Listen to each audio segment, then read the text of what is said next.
નમસ્કાર, જય સુરાજ. આજે આપણે અતિથિ સંવાદમાં મુલાકાત કરવાના છીએ એક એવા યુવાનની જેને આજ સમગ્ર ગુજરાત એક યુવાન ક્રાંતિકારી તરીકે જોઈ રહ્યું છે. આમ તો લોકો એમને હમણાંથી જ્યારથી નાયબ મુખ્યમંત્રી શ્રી નીતિનભાઈ પટેલને ફોન કર્યો છે ત્યારથી ઓળખતા થયા છે.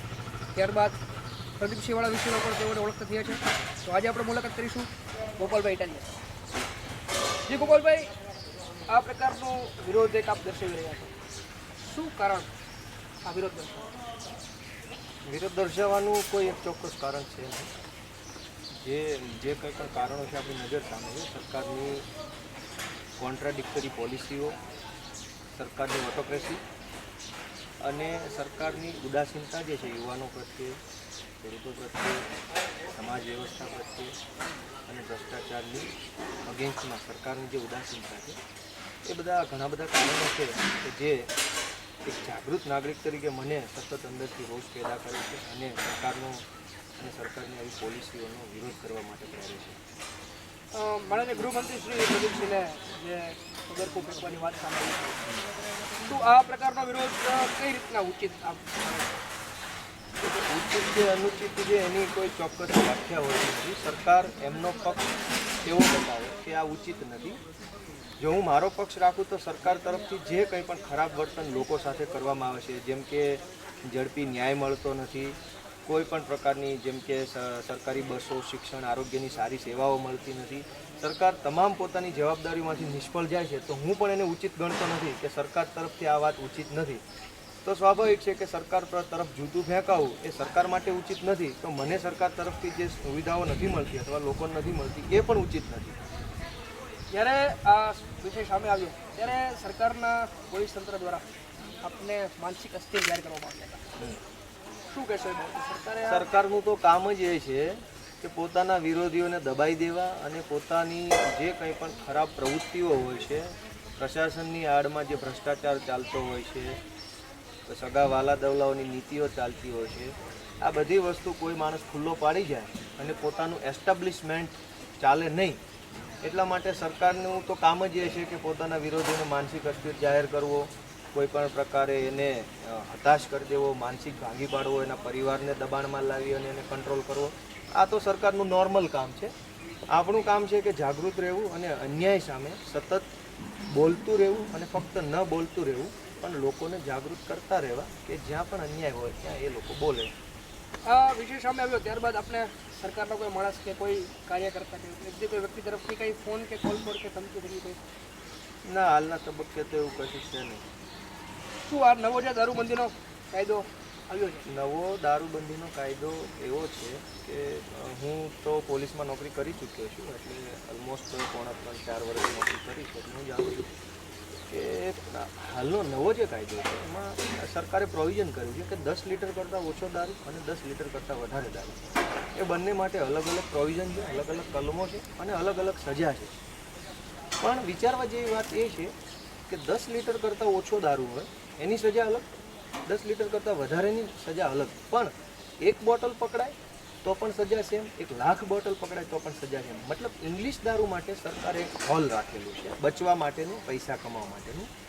ત્યાં સરકાર નવા કાયદામાં એવું બનાવી શકતા હોત કે 200 બોટલથી ઓછી બોટલ માટે આટલી સજા, 200થી વધારે માટે આટલી સજા. પણ ઇંગ્લિશમાં એવો કોઈ માપદંડ મૂકવામાં આવ્યો નથી કે 1 બોટલ કે 5 બોટલ કે 50 બોટલમાં કેટલી સજા.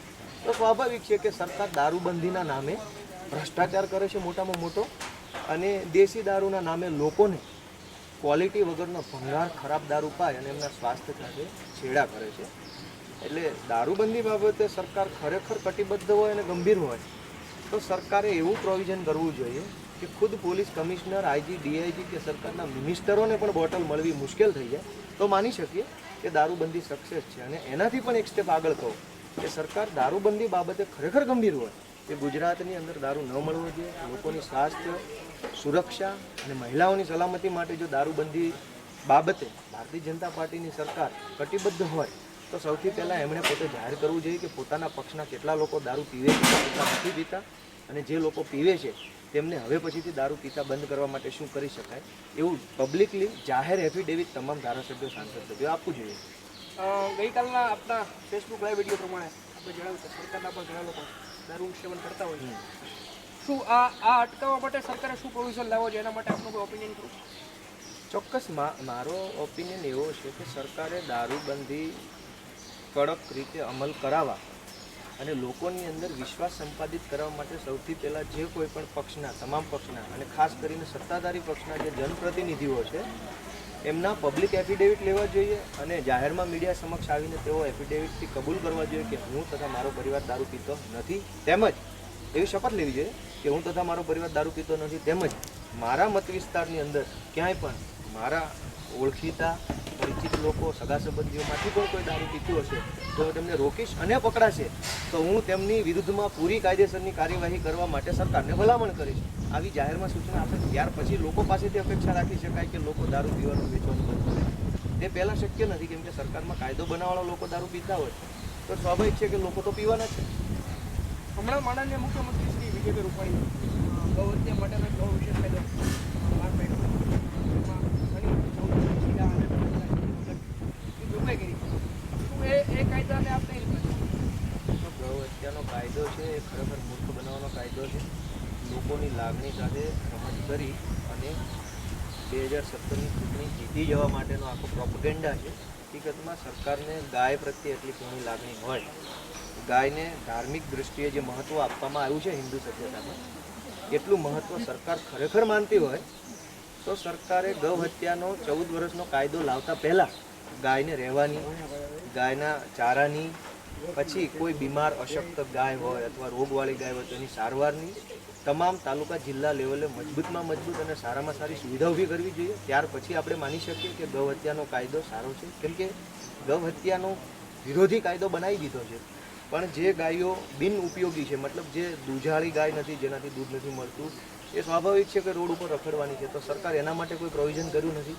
બીજું કે જે ગાયો અશક્ત છે, બીમાર છે, માંદી છે, એમના માટે કોઈ પ્રોવિઝન નથી. ત્રીજું કે જે ગાયો કોઈ માલિકી નથી, માલિકી વગરની ગાયો છે અને ગૌવંશ, વાછડાઓ, આખલાઓ, બળદ, આ જે છે એમને આજના ટેકનોલોજીના ટાઈમમાં જનરલી કોઈ ખેડૂતો કે માલધારીઓ હવે એમને સાચવતા નથી, કેમ કે એમનો ખોરાક મોંઘો પડે. તો આમના માટે ગૌવંશ માટે ખોરાકની, પશુ ચારાની કે દાણની પણ સરકારે કોઈ વ્યવસ્થા કરી નથી. એટલે ખાલી ખોટો એક તાઇફો કરવાનો કાયદો છે. ખરેખર ગંભીરતા હોત તો પહેલાં વ્યવસ્થા ઊભી કર્યા પછી કાયદો બનાવ્યો. આ તો એવું છે કે ગાયને મારવાની નહીં અને ગાયને ખવડાવવાનું પણ નહીં, એટલે એમ જ મરી જાય. ટૂંક સમય પહેલા નીતિનભાઈ પટેલના પુત્ર સેબિલભાઈ એક વિષય બહાર આવ્યો છે કે સરકાર એડમિશન બેંકમાં મદીનું સેવન કરી ગયા છે, એવી વાત બહાર આવી છે. તો શું કઈ રીતના જોવો છો આપ તે વિષયને? નીતિનભાઈના છોકરાએ દારૂ પીધો છે એ ખરેખર લાઈવ જોવાવાળું તો કોઈ છે નહીં, પણ મીડિયાના માધ્યમથી આ વાત બહાર આવી છે અને નીતિનભાઈ એવો ખુલાસો કર્યો છે કે મારો છોકરો બીમાર હતો અને અચાનક તબિયત ખરાબ થઈ ગઈ એટલે એ રિટર્ન થયો છે એરપોર્ટ પરથી. અને જો ખરેખર એવું હોય કે બીમાર થયો હોય ને પાછો આવી ગયો હોય તો એ વાત માની શકાય એવી નથી, કેમ કે એરપોર્ટ ઉપર બધી જ કેજ્યુલિટી ઉપલબ્ધ હોય છે. પ્રાથમિક સારવારથી લઈ અને એમ્બ્યુલન્સ બધું ઉપલબ્ધ હોય છે. નીતિનભાઈનો છોકરો એરપોર્ટ પર ગયા પછી ખરેખર બીમાર પડી ગયો હોય અથવા કંઈ તકલીફ થઈ હોય તો ઘરે જવાને બદલે સીધો હોસ્પિટલ જાય, એના બદલે હોસ્પિટલ જવાને બદલે ઘરે ગયો છે. સ્વાભાવિક છે, શંકાસ્પદ વસ્તુ છે કે કંઈક એવું હશે કે જે ઇલીગલ હશે, એટલા માટે એરપોર્ટથી હોસ્પિટલ જવાને બદલે ઘરે ગયો છે. અને વાત રહી દારૂ પીવાની, કે મિનિસ્ટરોના છોકરા આવી રીતે ખુલ્લેઆમ દારૂ પીતા હોય અને એમના ઉપર કંઈ કાર્યવાહી ન થતી હોય તો પ્રજા સ્વાભાવિક છે એવી અપેક્ષા રાખશે કે આવી સરકાર ચાલશે નહીં. 2 દિવસ પહેલા વિધાનસભામાં જીએસટી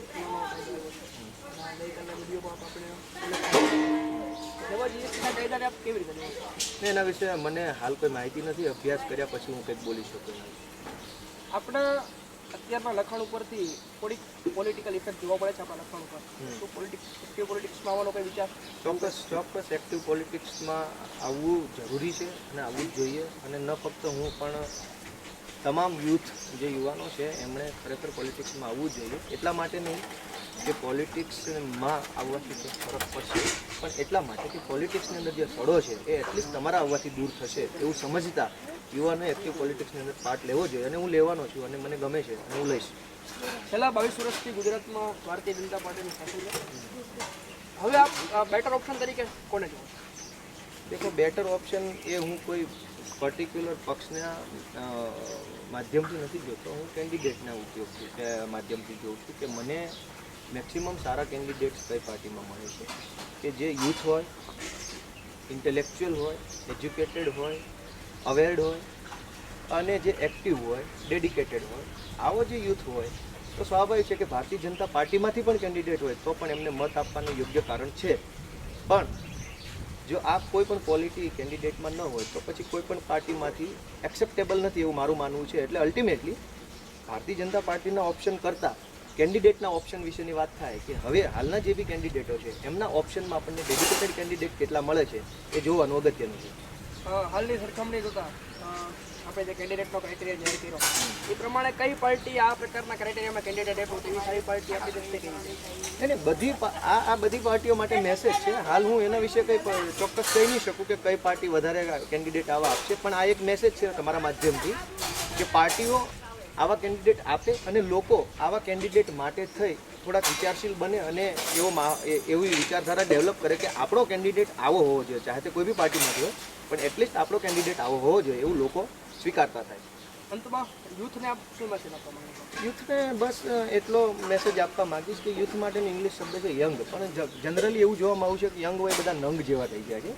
તો યુથને મેસેજ એટલો છે કે નંગ નહીં બનવાનું, રિયલ યંગ બનવાનું. યંગ બનવાનો મતલબ એ છે કે અન્યાય સામે તમે ન ફક્ત જોઈ રહો પણ અન્યાય સામે અવાજ ઉઠાવો, આંગળી ઉઠાવો, હાથ ઉઠાવો. તમારું જે કંઈ પણ જે છે તમારું જ્ઞાન, આવડત એ તમે અન્યાયની વિરુદ્ધમાં લડવા માટે વાપરો.